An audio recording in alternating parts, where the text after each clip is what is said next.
नमस्कार दोस्तों, स्वागत है आप सभी का इस लेक्चर में जिसमें हम आपको समान ज्ञान के महत्वपूर्ण प्रश्न के बारे में बहुत ही आसान तरीके से हर क्वेश्चन को समझते हुए चलेंगे ताकि इन क्वेश्चन को हम लंबे समय तक याद रख सकें और आपको फोकस 100% रखना होगा क्लास में।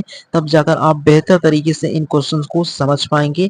सभी एग्जाम के पॉइंट ऑफ व्यू से इंपॉर्टेंट है। शुरू करते हैं पहले क्वेश्चन के साथ, क्योंकि आपको हर क्वेश्चन को फोकस से देखना होगा, तब आप लंबे समय तक इन क्वेश्चन को समझ पाएंगे। तो पहला क्वेश्चन क्या कहता है उसको आपको समझना होगा। तो पहला क्वेश्चन इसमें इस तरीके से आपसे एग्जाम में पूछता है कि इसमें क्वेश्चन का लेवल इजी एंड अच्छे लेवल दोनों के क्वेश्चन है, तो आपको समझना होगा। पहला क्वेश्चन है, बोल रहा है कि भारत की राजधानी क्या है।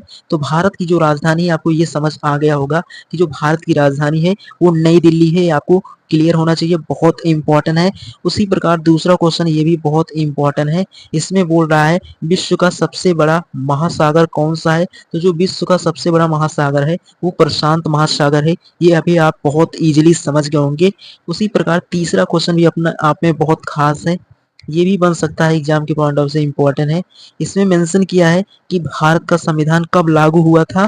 तो भारत का जो संविधान लागू हुआ था वो 26 जनवरी 1950 यानी कि 26 जनवरी 1950 को भारत के संविधान को लागू किया गया था। तो ये क्वेश्चंस आप बहुत आसान तरीके से समझ गए होंगे, बहुत इंपॉर्टेंट है, सीधे एग्जाम में बनने वाले क्वेश्चंस हैं। तो आपको इनको बस इस तरीके से समझते हुए चलना है ताकि एग्जाम में यहाँ से एक भी क्वेश्चन बने तो आप बहुत इजीली उनको कर सकें। एंड उसके बाद अगले क्वेश्चन के बारे में बात करें तो अगला क्वेश्चन भी आपका बहुत इंपॉर्टेंट है। तो इसमें मेंशन किया है कि महात्मा गांधी जी का जन्म कहाँ हुआ था। तो महात्मा गांधी जी का जो जन्म हुआ था वो राज्य है आपका गुजरात, और गुजरात में कहाँ पर हुआ था तो पोरबंदर में हुआ था। ये आपको प्रॉपर समझना था, बहुत इंपॉर्टेंट है। एंड उसके बाद अगला क्वेश्चन ये भी बहुत इंपॉर्टेंट है। इसमें मेंशन किया है कि सौर मंडल का सबसे बड़ा ग्रह कौन सा है। तो सौर मंडल का सबसे बड़ा जो ग्रह है वो बृहस्पति ग्रह है, जो कि सौर मंडल का सबसे बड़ा ग्रह है। ये आपको क्लियर होना चाहिए, बहुत इंपॉर्टेंट है। एंड उसी प्रकार अगला क्वेश्चन ये भी इंपॉर्टेंट है। इसमें मेंशन किया है कि ताजमहल किसने बनवाया था। तो ताजमहल शाहजहां ने बनवाया था, ये आपको समझना होगा। तो इस तरीके से ओवरऑल आप इन क्वेश्चन को भी बहुत आसान तरीके से समझ गए होंगे। आपको समझते हुए चलना है ताकि एग्जाम में यहाँ से एक भी क्वेश्चन बने तो आप उनको बहुत इजीली कर सके, क्योंकि कभी कभी ऐसा होता है एग्जाम में आप प्रेशर इतना होता है एग्जाम का कि आप इजी क्वेश्चन को भी रॉन्ग कर देते हैं।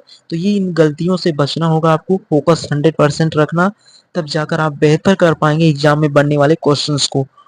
उसके बाद अगले क्वेश्चन के बारे में बात करते हैं। तो अगला क्वेश्चन भी ये भी बहुत इंपॉर्टेंट है। इसमें मेंशन किया है कि भारत का सबसे लंबी नदी कौन सी है। तो गंगा नदी जो है वो भारत की सबसे लंबी नदी है। जी आपको प्रॉपर समझ होना चाहिए। एंड उसी प्रकार आठवें क्वेश्चन के बारे में बात करें तो विश्व की सबसे ऊंची चोटी कौन सी है। तो माउंट एवरेस्ट, जो कि विश्व की सबसे ऊंची चोटी में आती है, ये आपको क्लियर होना चाहिए। एंड उसी प्रकार अगला क्वेश्चन ये भी बहुत इंपॉर्टेंट है। इसमें मेंशन किया है कि भारत की पहली महिला राष्ट्रपति कौन थी। तो प्रतिभा पाटिल जो थी वो आपकी पहली भारतीय महिला थी जो राष्ट्रपति बनी थी, वो प्रतिभा पाटिल है। ये आपको क्लियर होना चाहिए। तो उम्मीद करता हूँ आप इन क्वेश्चंस को बहुत आसान तरीके से समझ गए होंगे। अभी तक जितने भी क्वेश्चन आए हैं वो हर एक एग्जाम में बनने वाले क्वेश्चंस हैं और इसी तरीके से बनते हैं। आप जब प्रीवियस ईयर क्वेश्चन को देखेंगे, आप उनको जब रिवाइज करेंगे तो आपको प्रॉपर यहाँ से क्वेश्चन देखने को मिलेंगे। एंड उसके बाद अगले क्वेश्चन के बारे में बात करें तो अगला क्वेश्चन आता है क्रिकेट में एक सदी यानी कि क्रिकेट में अगर सेंचुरी कितने रन पर होती है। तो जो क्रिकेट होता है उसमें सेंचुरी आपका 100 रन पर होता है, ये आपको क्लियर होना चाहिए। एंड उसी प्रकार अगला क्वेश्चन ये भी बहुत इंपॉर्टेंट है। इसमें मेंशन किया है कि भारतीय स्वतंत्रता संग्राम में लाल किला झंडा किसने फहराया था। तो नेता जो है नेताजी सुभाष चंद्र बोस ने भारतीय स्वतंत्रता संग्राम में लाल किला झंडा फहराया था, ये आपको क्लियर होना चाहिए, बहुत इंपॉर्टेंट है। और ये तो और भी इंपॉर्टेंट है। ये जो 12th नंबर क्वेश्चन है इसमें मेंशन किया है कि जो विश्व संगठन यानी कि आपका जो विश्व स्वास्थ्य संगठन WHO का मुख्यालय कहाँ है। तो आपका स्विट्जरलैंड जिनेवा में है। ये आपको क्लियर होना चाहिए। ये भी क्वेश्चंस बहुत इंपॉर्टेंट है, सीधे एग्जाम में छपने वाले क्वेश्चंस हैं और हर एक एग्जाम के पॉइंट ऑफ व्यू से इंपॉर्टेंट है। आप किसी भी एग्जाम की तैयारी कर रहे हैं, बस अगर आपके एग्जाम में जीके के क्वेश्चंस बनते होंगे तो आपके एग्जाम के पॉइंट ऑफ व्यू से क्लास इंपॉर्टेंट है और बहुत इंपॉर्टेंट है, क्योंकि इस तरीके से ही क्वेश्चन आते हैं। आपको अगर सब कुछ समझ में आ रहा हो तो कमेंट बॉक्स में जरूर बताना। अगर आपको किसी भी क्वेश्चन में परेशानी हो तो आप कमेंट बॉक्स में मेंशन कर सकते हैं और अपने सभी फ्रेंड के साथ शेयर करना, ताकि वो भी अपनी तैयारी को और बेहतर कर सके, ताकि आने वाले एग्जाम को बहुत इजीली टारगेट कर सके। एंड उसके बाद अगले क्वेश्चन के बारे में बात करें तो अगला क्वेश्चन भी अपना बहुत इंपॉर्टेंट है। तो इसमें मेंशन किया है कि भारत के पहले प्रधानमंत्री कौन थे। तो जो भारत के पहले प्रधानमंत्री थे वो आपके जवाहरलाल नेहरू हैं, वो भारत के पहले प्रधानमंत्री हैं। ये आपको क्लियर होना चाहिए।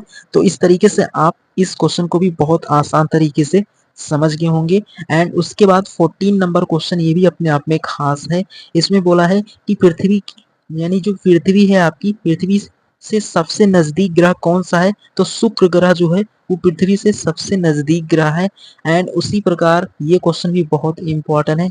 इसमें मेंशन किया है कि भारत का राष्ट्रीय पक्षी कौन सा है। तो भारत का जो राष्ट्रीय पक्षी है वो आपका मोर है। ये भी आपको समझना था, बहुत इंपॉर्टेंट है। इन सभी क्वेश्चन को समझने के पॉइंट ऑफ व्यू से क्वेश्चंस बहुत इंपॉर्टेंट होते हैं। एंड इसके आगे वाले क्वेश्चन के बारे में बढ़ते हैं। तो उम्मीद करता हूँ आप इन टॉप 15 क्वेश्चन को यहाँ तक बहुत आसान तरीके से समझ गए होंगे। एंड उसके बाद अगला क्वेश्चन आता है आपका, उसके बाद ये क्वेश्चन भी आपका बहुत इंपॉर्टेंट है। इसमें मेंशन किया है कि कंप्यूटर का जनक किसे माना जाता है। तो जो कंप्यूटर के जनक हैं वो चार्ल्स बेबेज हैं। ये आपको प्रॉपर समझना था। एंड उसके बाद 17 नंबर क्वेश्चन है। इसमें मेंशन किया है कि भारत की सबसे लंबी सीमा किस देश से है। तो बांग्लादेश जो है भारत की सबसे लंबी सीमा है, वो बांग्लादेश है। एंड उसी प्रकार 18 नंबर क्वेश्चन जो कि अपने आप में खास है। इसमें मेंशन किया है कि तीसरे विश्व युद्ध में कौन से, यानी कि जो तीसरा विश्व युद्ध हुआ था कौन लड़े थे उसमें।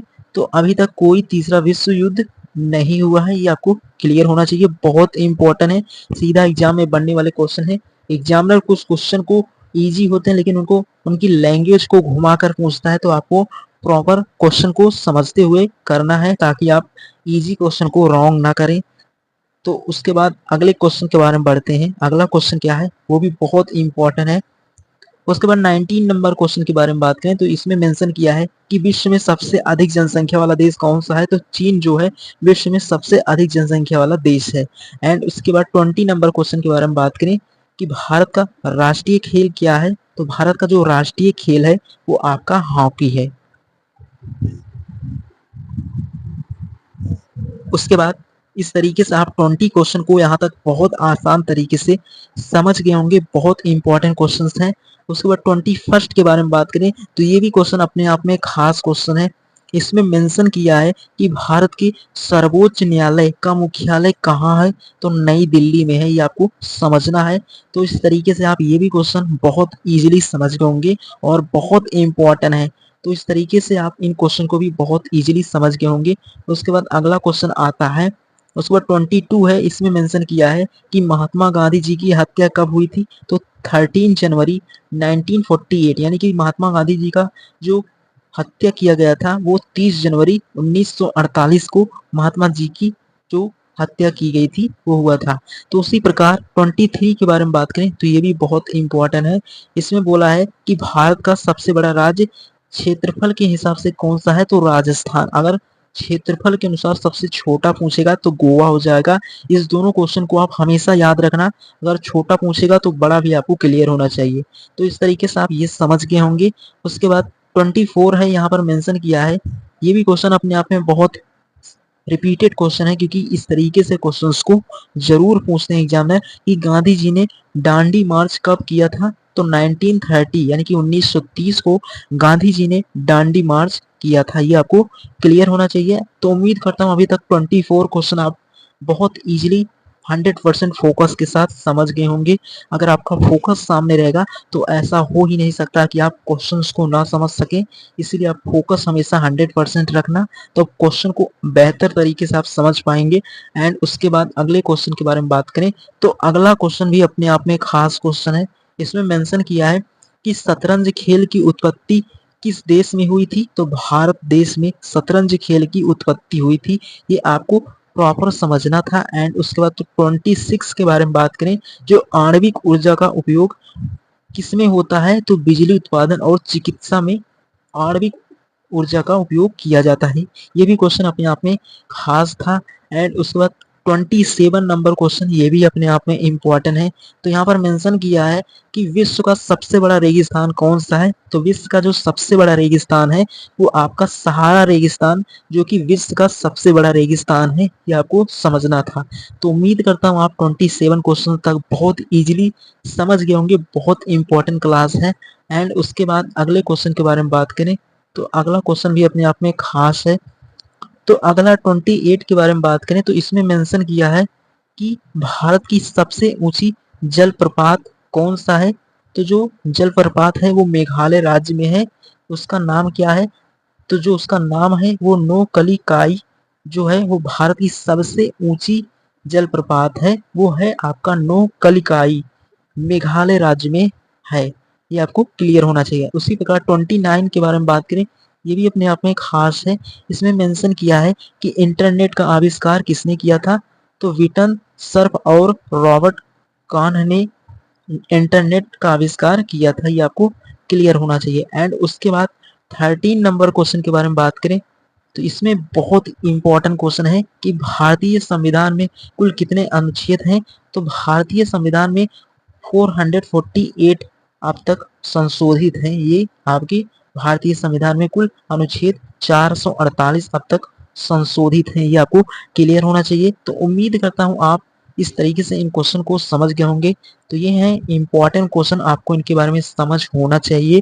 तो उम्मीद करता हूँ इन क्वेश्चन को अगर आपका फोकस सामने रहा होगा तो बहुत, तो उम्मीद करता हूँ आप यहाँ तक इन क्वेश्चंस को समझ के होंगे। बहुत इंपॉर्टेंट है क्वेश्चन। इसी तरीके से आप लोगों के एग्जाम में भी क्वेश्चन बनेंगे। फोकस 100% रहना चाहिए आपका क्लास में, तब आप बेहतर तरीके से समझ पाएंगे। एंड उसके बाद अगले क्वेश्चन के बारे में बात करें, तो अगला क्वेश्चन बहुत इंपॉर्टेंट है। ये क्वेश्चन आपको समझना होगा।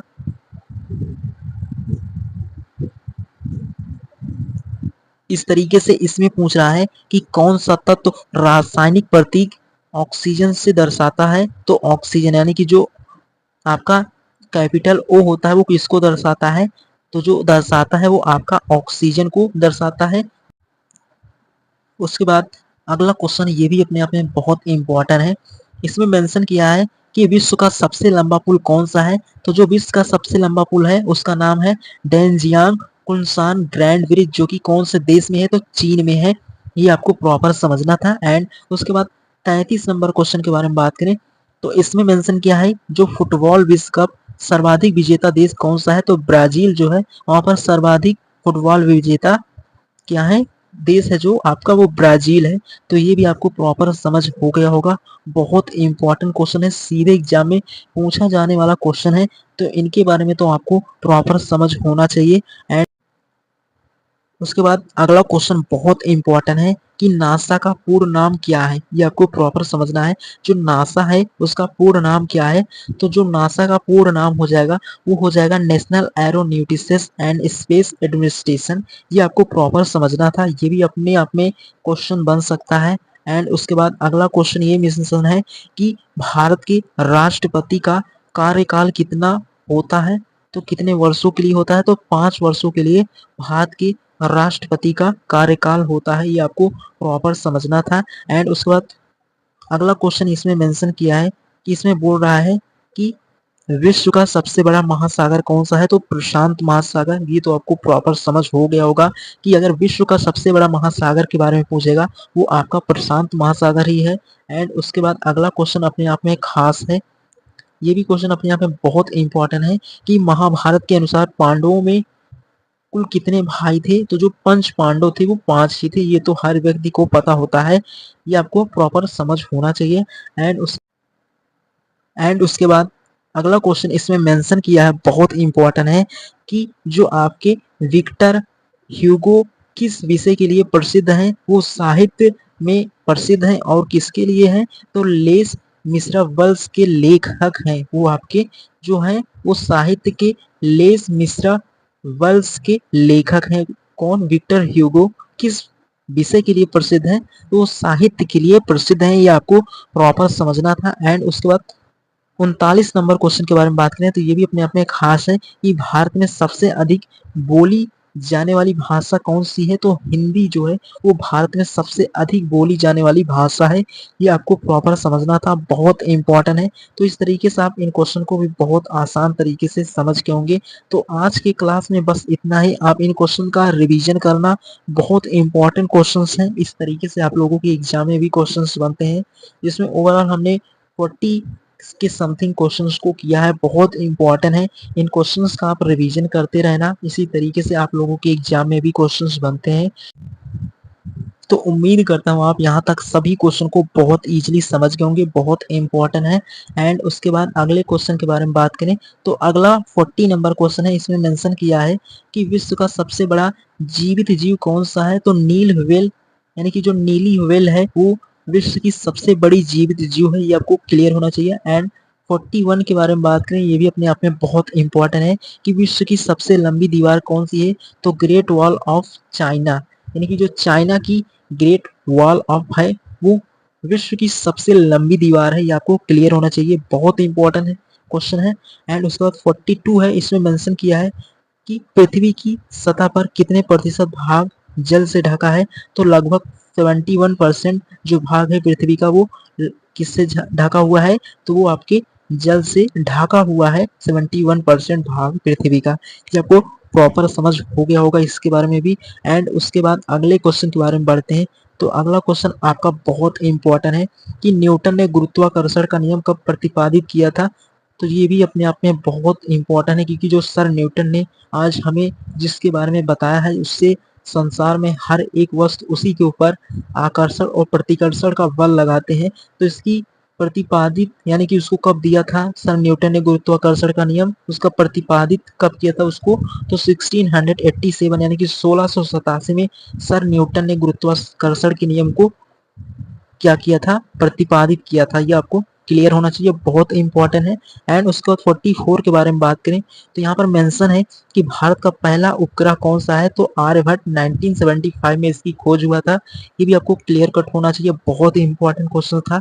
एंड आज के लास्ट क्वेश्चन के बारे में बात करें तो ये भी अपने आप में बहुत इंपॉर्टेंट क्वेश्चन है कि किस भारतीय शहर को सिटी ऑफ लेह कहा जाता है? तो उदयपुर को, यानी कि जो एक ऐसा शहर है जिसे सिटी ऑफ लेक कहा जाता है वो उदयपुर है, ये आपको क्लियर होना चाहिए। तो उम्मीद करता हूँ आप यहाँ तक सभी क्वेश्चन को बहुत आसान तरीके से समझ गए होंगे।